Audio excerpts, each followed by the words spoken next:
오늘은 자기 길로 돌아가니라라는 제목으로 같이 은혜를 나누고자 합니다.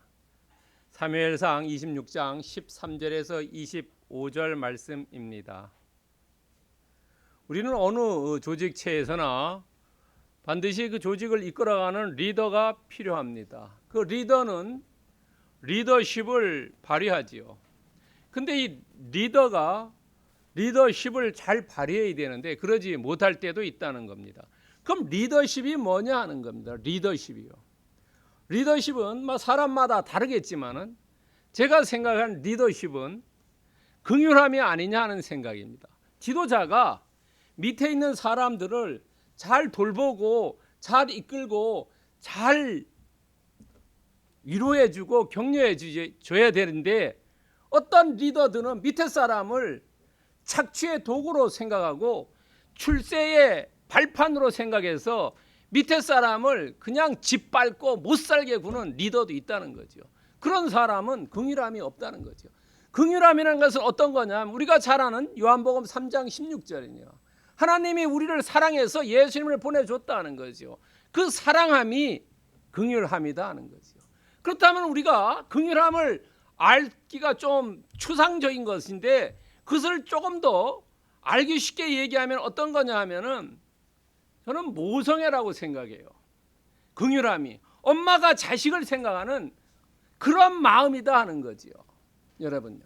그러니까 리더는 그 엄마 같은 모성애로 밑에 사람들을 잘 품고 가야 되는데 그러지 못하고 착취하고 밟고 그 사람 못 살게 그래가지고 어떻게 하면 저 사람 거를 뺏어가지고 내 거를 하려고 하는 그런 리더가 있다는 거죠.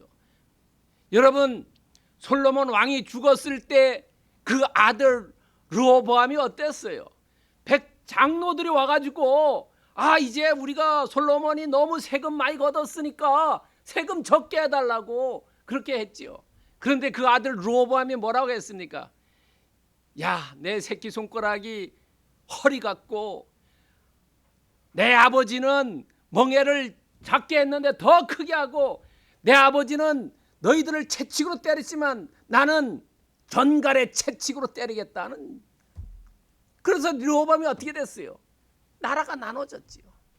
결국 지도자라는 것이 자기의 이권과 자기의 유익과 자기 사리사욕을 채우면은 날아간다는 거지요. 모성애 같은 그런 리더십을 발휘해야 되는 겁니다. 여러분 그 모성애 같은 리더십이 어디 있냐? 성경에 나와 있어요. 여러분 열왕기상 3장 26절에 보면 우리가 잘 아는 솔로몬이 재판할 때 두 여자가 왔을 때 그 아이가 하나 있을 때 그 아이를 칼로 자르라고 했을 때 한 엄마는 내 주여 산 아이를 그에게 주라, 죽이지 말라라는 사람이 있었고 한 엄마는 야, 내 것도 네 것도 아니니까 반 잘라서 없애버리자 이런 사람. 여러분 어떤 사람이 진정한 모성애를 가지고 있냐는 거죠. 여러분 우리 사회에서도 어떤 지도자가 정말 훌륭한 지도자냐 하는 거죠. 여러분은 아이를 반을 나누자고 하는 지도자가 있는 반면 아이를 다른 사람에게 주라는 지도자도 있다는 거죠. 여러분 정말로 우리는 이 시대에 리더다운 리더, 지도자운 지도자가 그 사람을 믿고 따라야 된다는 거죠. 여러분요, 우리 자신도 정말로 내가 어떤 사람이냐, 아이를 반으로 자르는 사람이냐, 아니면 그 아이를 다른 사람에게 가져가려도 할 수 있는 그런 사람이냐 하는 거죠. 그 긍휼한 마음, 생명에 대한 긍휼한 마음이에요. 모성애라는 거죠. 여러분 그렇기 때문에 시편 69편 20절에 보면은 긍휼히 여길 자를 찾는다 그랬어요. 하나님이요. 우리 자신도 내가 정말로 긍휼한 마음을 가지고 있느냐 하는 거죠. 하나님은 그런 사람을 찾고 있다고 했습니다. 왜냐하면 예수님께서도 마태복음 5장 7절에 산상수훈에 긍휼히 여기는 자는 긍휼히 여김을 받는다는 거죠. 여러분 지도자가 정말로 잘했을 때 그 지도자가 내려왔을 때도 사람들이 존경하지만은 그 지도자가 엉터리 지도자였고 엉터리 사람이었으면 그 사람이 내려왔을 때 전혀 존경하지 않지요. 왜? 긍휼함이 없었기 때문에 긍휼함을 못 받는다는 겁니다.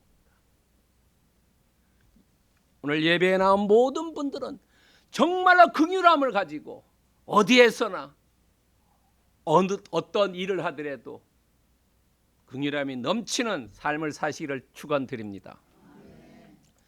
오늘 본문을 세 개의 부분으로 나눠서 말씀드립니다. 여러분, 오늘 본문이 좀 깁니다. 그런데 성경책에 보면 동그라미가 이렇게 되어 있습니다. 그 한 부분 한 부분을 세 개로 나누어서 말씀드립니다. 첫 번째 13절에서 16절 말씀입니다. 여기에서는 아브넬을 책망합니다. 자, 다윗이 물병과 창을 가지고 산 꼭대기에서 아브넬에게 얘기합니다. 여러분, 사람의 목소리는 보통 평지에서 얘기하면 한 300m 이상이 가면 아무리 큰 소리로 하더라도 들리지 않습니다. 그러나 지금 이 다윗은 산 꼭대기에서 얘기해. 산 꼭대기에서 밑에 짐치고 있는 사울과 아브넬에게 얘기했는데 이 거리가 어느 정도냐? 약 1km 정도로 볼 수 있습니다. 야간이고 산에서 위에서 얘기하기 때문에 이 거리가 1km 정도 떨어져 있기 때문에 이 사울의 군대가 다윗을 쫓아올 수 없는 거리지. 다윗은 자기가 어떤 일을 할 때 자기 자신에 대한 안전을 생각해서 어느 정도 일정한 거리에 떨어져서 지금 얘기하고 있어요. 그런데 아브넬에게 얘기하고 있습니다. 왜? 사울 왕에 직접 얘기하려니까 자기가 기름 부은 자이기 때문에 감히 얘기 않고 아브넬 그 밑에 사람에게 얘기합니다. 그런데 이 아브넬이라는 사람은 답변하기를 뭐라고 답변하냐면 누가 나를 왕을 부르고 있느냐 이렇게 얘기하지요.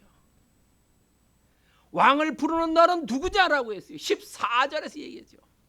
아브넬은 자기가 2인자지만은 왕이라고 참칭하고 있어요. 권력을 남용하고 있는 거래요. 자기가 왕이면은 왕의 역할을 있는데 지금 왕은 다른 사람이지요. 근데 아브넬이 왕의 역할을 하고 있어요.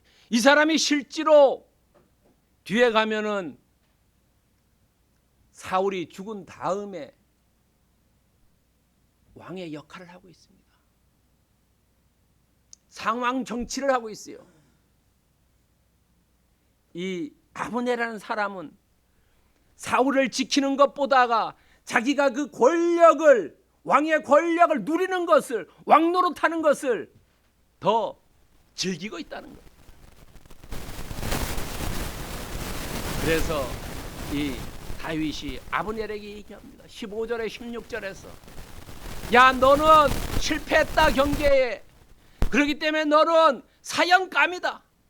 보통 사람이 아니고 기름 부음을 받은 자를 너가 잘 보필해야 되는데 그러지 못했다는 거죠. 경호하는 사람이 그 경호 대상을 못했다고 하면 그 사람은 사형이라는 거죠. 그러기 위해서 내가 여 증거가 있다. 창과 물병 가지고 왔다. 너가 말만 하면 듣지 않을 테고 거짓말에 우길 텐데 내가 그 증거를 여기에 가지고 있다라고 이야기합니다. 창과 물병을 보여주는 거죠. 가져가라고 하죠. 근데 창이라는 것은 권력을 쟁취한 거고 물병이라는 것은 생명을 가지고 왔다는 거죠. 여러분 13절에서 16절 말씀을 통해서 아브넬은 생명은 있지만은 영적인 생명은 끊어진 거지. 여러분 하나님이 우리를 이 땅에 보냈을 때는 우리 자신에게 직분이 있어요. 우리가 하나님을 위해서 아니면 이 사회를 위해서 가정을 위해서 해야 될 일이 있다는 거죠. 그 직분을 감당해야 한다는 거죠. 직분을 감당하지 못하면은 아브넬처럼 신상필벌된다. 신상필벌은 잘하는 사람에 상을 주고 못하는 사람에 벌을 준다는 거죠. 우리 자신이 그리스도 앞에 나아갔을 때 내가 정말로 벌을 받을 것이냐, 상을 받을 것이냐는 거죠. 나의 행동과 나의 생각과 나의 언행 심사에 따라서 달라진다는 거죠. 여러분, 우리는 각자가 사명과 소명이기 때문에 그것을 충실하게 해야 된다는 겁니다. 여러분, 고린도전서 4장 2절에 우리말 성경을 보면은 우리가 하나님으로부터 직분받은 그 직분을 최선을 다해서 신실함으로 해야 된다는 겁니다.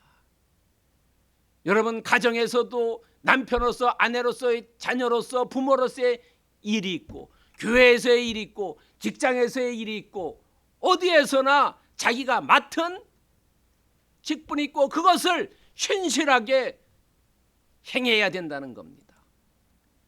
여러분, 에스겔 44장 8절에 보면은 만약에 너희들이 직분을 하지 않으면은 직분을 가져간다는 겁니다. 대한민국이 옛날에 부흥이 일어나고 한국이 열심히 그리스도를 섬기고 의존했지만은 오늘날 보면은 그렇지 않지요. 그래서 하나님께서 이 한국에 있는 이 부흥의 열망을 다른 나라로 가져가 버린다. 역사적으로 돌았지요. 유대 지방 이스라엘에서 떠나서 로마를 거쳐 유럽을 거쳐 미국을 거쳐 한국에 왔는데 한국에서 다른 나라로 가버린다는 겁니다. 왜? 너희들이 직분을 제대로 감당하지 않고 신실하지 않으면은 하나님께서는 가져가 버린다. 여러분, 우리나라에서도 재벌들에게 그 돈이 많이 있었지만 어떤 재벌을 보면은 소리 소문 없이 없어지지요. 왜? 하나님이 너희들에게 돈 벌 수 있는 능력을 주셨는데 그 능력에 따라서 행하지 않았을 때 그것을 가져서 다른 사람에게 준다는 겁니다.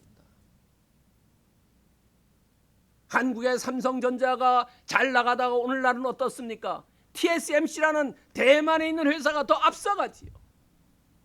게을르고 제대로 안 하면은 하나님께서 직분을 가져간다는 겁니다.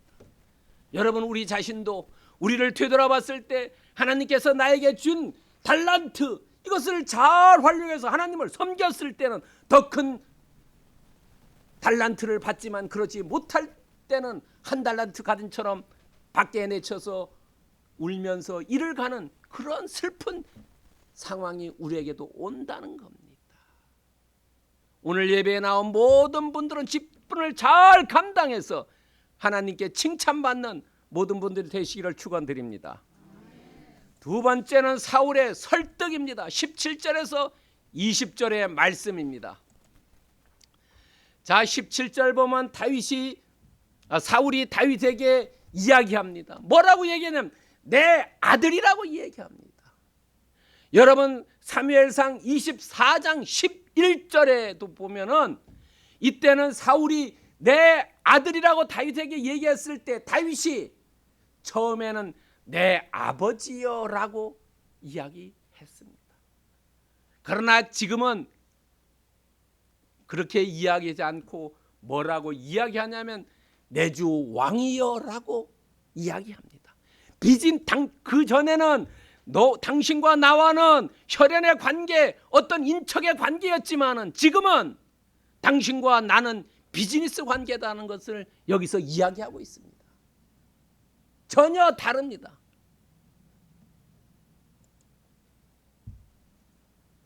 (18절에) 보면은 다윗이 울분을 이야기합니다. 세 가지를 울분을 얘기해요. 당신이 왜 나를 쫓냐? 왜 나를 범죄자처럼 쫓아다니느냐? 그리고 내가 뭘 했기 때문에 나를 쫓아오느냐? 내게 무슨 악이 있느냐? 나는 당신을 악한 행위 하지 않았다. 골리앗을 쳐 죽였고 당신이 악령에 휩쓸릴 때 내가 기타 쳐서 악령 쫓아줬지. 내가 뭘 한 것이 뭐가 있느냐? 그러면서 해결책을 이야기해 줍니다. 19절에 만약에 이것이 하나님이 나를 죽이라고 했으면 내가 제물이 되겠다. 내가 죽겠다. 하나님이 그렇다면은 그렇지만은 불의한 음모, 다른 사람의 음모로 행했다면 그 사람은 반드시 저주를 받을 것이다 라고 이야기합니다. 사울에게 두 가지를 이야기합니다. 당신이 나를 쫓아오고 무엇을 했고 내가 무슨 악이 있기 때문에 나를 도망자가 내가 됐지만, 그러나 내가 아무리 생각해봐도 내가 죄진 게 없다. 내가 당신을 도와줬으면 도와줬지, 당신을 흠집내거나 어떤 것을 내가 취한 게 아무도 없다. 그렇기 때문에 이 나를 쫓아오는 것이 만약에 하나님의 명령이라면 내가 스스로 죽겠지만은, 재물이 되겠지만은, 그러나 그것이 다른 사람들이 권력 투쟁에 의해서 불의한 음모에 내가 휘말렸다면 그 권력 투쟁과 나를 음모한 자들은 반드시 저주를 받을 것이다. 그러면서 20절에서 애절한 탄원을 합니다. 당신은 피 흘리는 거 내가 나를 죽이지 말라. 그것은 6계명 살인하지 말라라는 계명을 어기는 거다. 그리고 산에 가서 메추리 잡는다. 그런 것처럼, 사냥꾼이 잡는 것처럼 당신은 나 같은 이 벼룩 같은 이 작은 거를 위해서 3,000명이라는 엄청난 군대를 데리고 왔다. 당신의 권위가 정말로 사람만을 잡기 위해서 그렇게 많은 군대를 데려온 것은 권위에 어울리지 않는다. 당신의 체면한 권위를 유지하기 바란다라고 간절하게 다윗은 지금 사울에게 이야기하고 있습니다. 울분을 토하면서 여러분 해결책을 주면서, 그리고 그 사람이 죄를 범하지 않도록 이야기해 주고 있습니다. 여기에서 이 17절에서 20절의 말씀의 요체는 뭐냐면, 당신 지금 이렇게 했는데 올바로 판단해서 역사의 죄인 되지 말라는 거지. 성경책의 죄인으로 기록되지 말라. 이것을 사자성어로 얘기하면 물취임오입니다. 물취임오예요. 한문역에 써놓지 않았습니다만 나중에 찾아보시면 알 수 있습니다. 물취임오라는 것은 외모를 보고 판단하지 말라는 거예요. 우리는 올바른 판단을 내리기 전에 편견에 휩싸일 수 있다는 거지요. 이념에 따라서 원리 원칙이 아니라, 공정이 아니라 자의적으로 판단한다는 거지요. 여러분 이사야 11장 3절에 보면은 눈에 보이는 대로 귀에 들리는 대로 판단하지 말라는 거죠. 우리가 대부분 판단하고 결정할 때 보고 듣는 거에서 판단하지 않습니까? 그렇게 판단하지 말라는 거예요. 그것은 올바른 판단이 아니다는 거죠. 지금 사울에게 다윗이 이야기하고 있습니다. 당신은 그런 판단하지 말라는 거예요. 하나님이 올바른 하나님이 주신 판단이면 내가 재물 되겠지만은, 그러나 사람들이라면 그 사람 저주받는 거예요. 여러분 우리도 정말로 올바로 판단할 때 눈에 보이는 대로 귀에 들린 대로 판단하면 실수할 수 있다는 겁니다. 그렇기 때문에 우리가 판단의 기준이 되는 것은 오직 주님의 말씀, 성경이 우리의 판단의 기준이 되어야 됩니다. 마태복음 28장 20절에서 이야기하고 있어요. 예수님께서 우리에게 말씀해 주고 있습니다. 너희에게 분부한 것, 예수님이 말씀한 그것만을 너희들이 기준으로 삼아라는 거죠. 다른 것들은 기준이 되지 않는다는 거죠. 사람의 말이라는 것은 시간에 따라서, 상황에 따라서, 장소에 따라서 바뀌어지기 때문에 그것은 올바르지 않다. 2000년 전의 성경의 말씀이나 지금 2000년 지난 우리가 지금 보고 있는 이 성경의 말씀이나 그때나 지금이나 똑같다. 그러니까 예수님께서 하신 그 말씀대로 그것을 기준으로 삼아서 너희들이 판단하고 그것을 다른 사람에게 가르쳐 주어라 이런 거죠. 우리의 삶의 기준은, 크리스찬들은 오직 솔라 스크립투라, 성경이라는 겁니다. 성경만이 우리의 삶의 기준이 되고 그것에 따라 판단해야지 실수하지 않지. 인간의 우리가 듣고 보고 한 그 것들은 실수할 수 있다는 겁니다. 오늘 나오신 모든 분들은 성경의 말씀에 판단해서 잘못된 판단하지 않기를 축원드립니다. 세 번째는 사울이 설득되었습니다. 여러분, 탄원하고 해결책을 냈고 이야기했을 때 사울의 마음이 봄철에 눈 녹듯이 다 녹았어요. 그랬을 때 21절과 25절에서 이야기합니다. 21절에 사울이 설득되었어요. 설득되어 가지고 이야기를 합니다. 어떤 이야기를 하냐면 내가 범죄했다. 그리고 어리석은 일을 했다. 이것은 대단히 잘못됐다. 범죄했다는 것은 누구에 대해서 범죄했나? 성경의 말씀 여호와 하나님에 대해서 범죄했다. 그리고 어리석은 일은 나 자신이 되돌아봤을 때 내가 정말로 어리석은 일을 했다는 거죠. 여러분, 죄를 범했다는 것은 성경 말씀을 위배했다는 겁니다. 그리고 어리석은 일을 했다는 것은 내 자신이 어리석은 일을 했다는 거예요. 이 두 개를 묶어서 이것은 대단히 잘못됐다는 거예요. 그러니까 사울이 다윗의 이야기를 듣고 마음이 눈 녹듯이 녹아가지고 지금 자신을 죄를 고백했어요. 고백했을 때 다윗이 그 듣고 다시 22절 23절에서 설명해 줍니다. 22절 23절을 보면은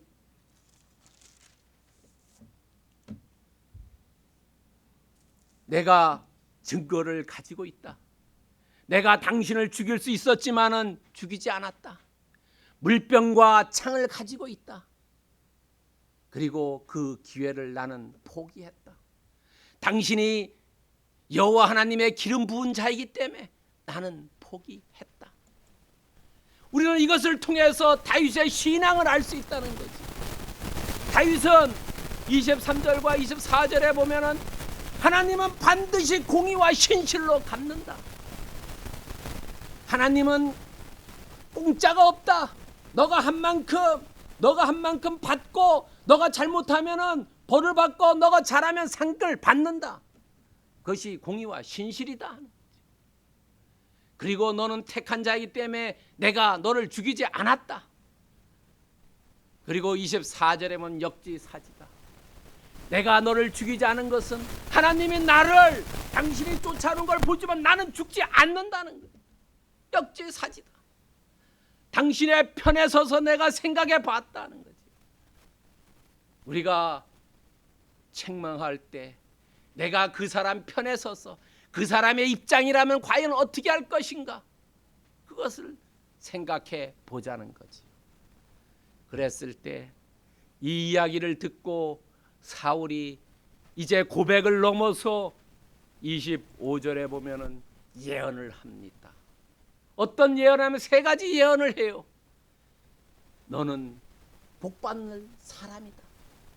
너는 앞으로 축복받을 사람이다. 그리고 너는 큰 일을 할 사람이다. 그리고 그 일은 반드시 승리할 것이다 라는 세 가지의 축복을 해 줍니다.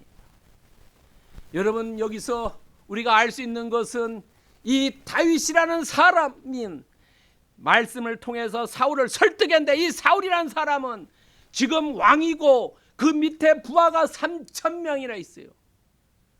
3,000명 앞에서 자기의 죄를 고백하고 회개하고 그리고 적진의 반대편에 있는 사람을 축복한다는 것은 용기가 없으면 힘들지요.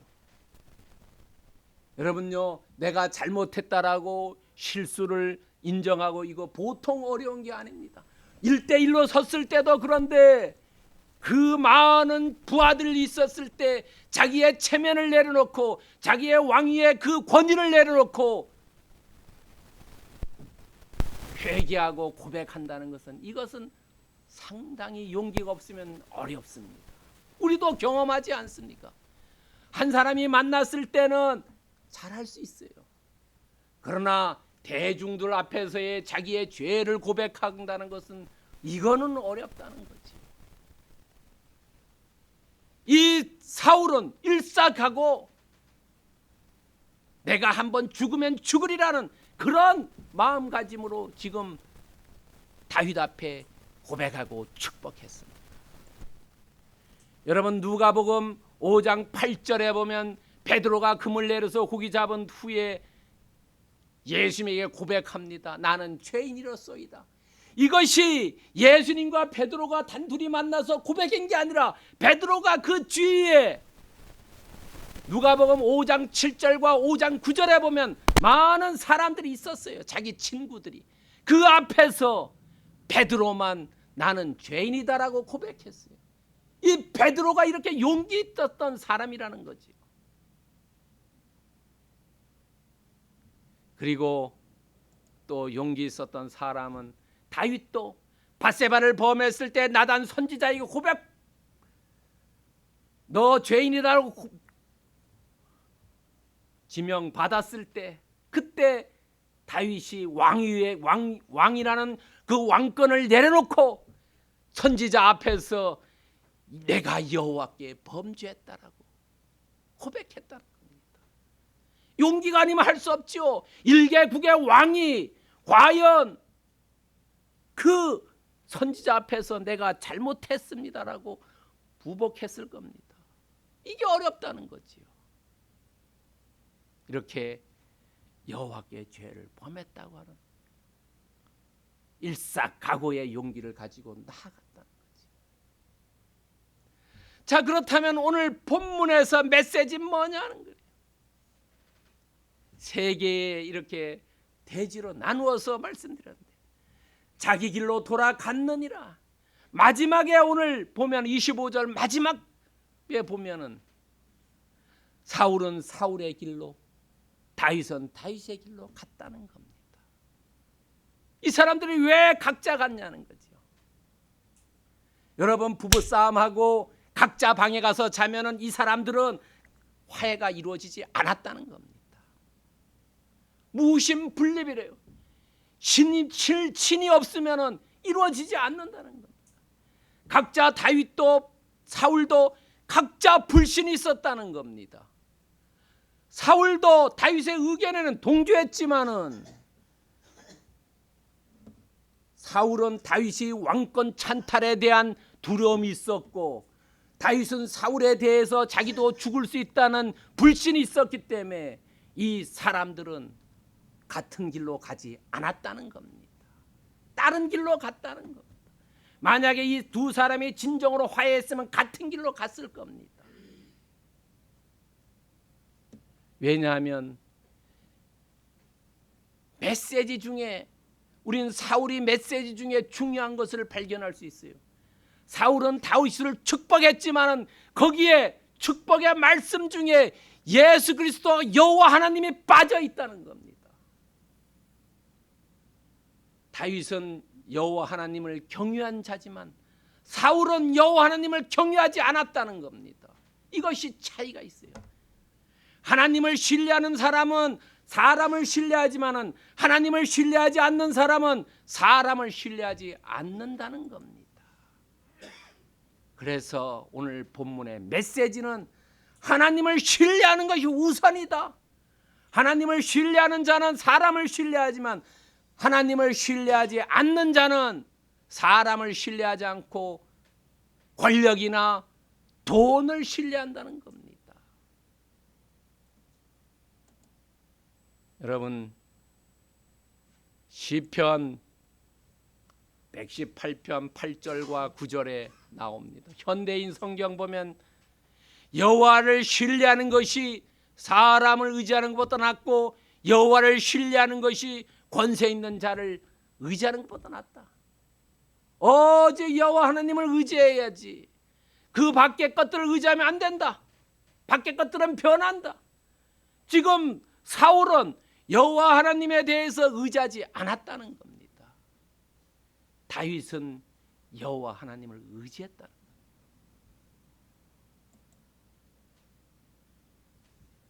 여러분, 이사야서 26장 3절에 보면은 주께서 심지가 견고한 자를 평강하고 평강하도록 지키시니 이는 그가 주를 신뢰합니다. 예수 그리스도를 신뢰하면은 주님께서 우리에게 평강 주신다는 거예요. 사람을 신뢰할 수 있는 그런 평강을 주신다는 거죠. 믿지 못해서 그러지 않는다는 거예요. 하나님을 신뢰하는 것. 이것이 오늘 본문의 메시지입니다. 그렇다면 우리의 삶을 통해서 어떻게 오늘 본문을 적용할 것이냐 하는 겁니다. 첫 번째는 맡겨진 일에 신실하자. 내가 직분 담당한 자로 가정에서, 교회에서, 사회에서, 직장에서 어디에서나 맡겨진 일에 신실하자 하는 겁니다. 두 번째는 진솔한 상황을 설명하자. 우리가 그 상황을 정말로 진솔하게, 진실하고 솔직하게 설명해야 된다는 겁니다. 자기의 이익을 위해서 아전인수격으로 상황을 고친다든가 곡학 아세해가지고 상황을 변곡시키고 변제시켜서 정말로 원래의 상황과 다르게 하면은 인정을 못 받는다는 겁니다. 여러분, 진솔한 상황 설명을 하면은 그 상황 설명에 의해서 그 사람의 진위가 파악될 수 있다는 겁니다. 그래서 정직이 최상의 정책이라고 하지 않습니까? 거짓말하면 거짓말이 점점 더 커서 더 큰 거짓말을 낳고 마지막에는 멸망으로 간다는 겁니다. 그리고 세 번째는 내가 잘못했으면은 체면 권위 내려놓고 고백을 넘어 회개해야 된다는 거지요. 고백은 내가 잘못했습니다요. 회개는 내가 잘못했지만 그곳으로부터 빠져나와서 돌아오는 걸 회개합니다. 고백하고 회개하고 달라요. 고백은 반성하는 거래요. 반성하는 것은 행동이 따라오지 않지만은 회개는 행동이 따라오는 겁니다. 잘못했을 때 권위와 명예 다 내려놓고 회개해야 된다는 겁니다. 그러기 위해서 히브리서 10장 35절에서 얘기했어요. 이런 것들을 할 수 있으려면 어떻게 하냐? 우리가 담대함을 버리지 말아야 된다는 겁니다. 내가 맡겨진 일, 우리가 맡겨진 일이 어제 일과 똑같을 수 있지만 매일매일 새로운 일이라는 거죠. 새로운 일을 할 때 어떻습니까? 두렵지요. 나이가 젊을 때는 두렵지 않지만 나이를 먹어가면서 새로운 일을 맡겨주면 내가 이것을 어떻게 할 것이라 두려워하는데 그때 우리는 담대함 가져. 그리고 내가 정말로 진리를 얘기하고 진실을 얘기하면 내 후폭풍이 올 텐데 이 후폭풍을 어떻게 감당할 것인가? 그럴 때도 담대하게 진실을 얘기하고 진리를 얘기해야 된다는 거예요. 잘못할 때도 그렇고요. 왜 우리가 이 담대함을 할 수 있냐면 담대하는 것은 내 힘으로 하는 게 아니다는 겁니다. 사도행전 14장 3절에 보면 내가 담대히 할 수 있는 것은 주님께서 나에게 힘을 주시기 때문에 할 수 있다는 겁니다. 여러분, 주님께서 힘 주시지 않고 내 인간적인 욕심에 가서 내 인간적인 생각을 한다면 그렇게 할 수가 없다는 거죠. 야, 내가 지금 손해보는데 어떻게 할 것인가? 내가 잘못하면 감옥 가는데 내가 어떻게 할 것인가? 자기에 유리하게 얘기한다는 거죠. 그러나 주님께서는 힘을 주시면 우리가 담대하게 할 수 있다는 겁니다. 이사야서 26장 13절에 보면 그렇기 때문에 우리가 해야 될 것은 우리는 주만 의지하고 주의 이름만을 부르자는 겁니다. 주만 의지하자. 그리고 주의 이름만 부르자. 그러면 우리가 담대하고 우리 앞에 어떤 어려움과 어떤 환난과 고충과 두려움이 온다 하더라도 우리가 그것을 뛰어넘고 극복하고 우리의 가는 길이 시온의 평탄대로가 열리고 하나님의 축복된 그런 삶을 살 수 있다는 겁니다. 그런 삶을 사시기를 그리스도의 이름으로 축원드립니다. 기도하겠습니다.